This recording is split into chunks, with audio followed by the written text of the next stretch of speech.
Nuclear bomb నిజంగా ఎలా తయారవుతుందో మీకు తెలుసా? మొదటగా అవసరమయ్యేది యురేనియం-235 లేదా ప్లూటోనియం-239 అనే అణు ఇంధనం. ఇవి సహజంగా ఉండవు. పెద్ద సెంట్రిఫ్యూజల్ లేదా అణు రియాక్టర్లు ఉపయోగించి శుద్ధి చేసి తయారు చేస్తారు. ఈ అణు పదార్థంతో బాంబులోని గుండె లాంటి కోర్ను తయారు చేస్తారు. ఇది చాలా ఖచ్చితంగా రూపకల్పన చేయబడుతుంది, ఎందుకంటే ఇందులోంచే సాధారణ శక్తి విడుదలవుతుంది. ఈ కోర్ చుట్టూ అధిక శక్తిగల పేలుడు పదార్థాలను లెన్స్ ఆకారంలో అమరిస్తారు.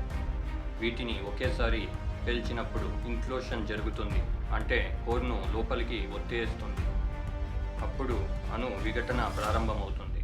బాంబును అపస్రంగా లేపకుండా నియంత్రించే భద్రతా వ్యవస్థలు అమర్చుతారు.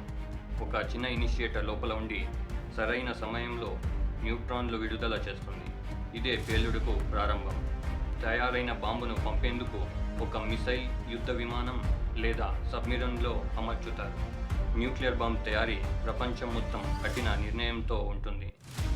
కొన్ని దేశాలకు మాత్రమే ఇది చట్టబద్ధంగా అనుమతించబడింది. అంతర్జాతీయ ఒప్పందం NPT ద్వారా నియంత్రించబడుతుంది.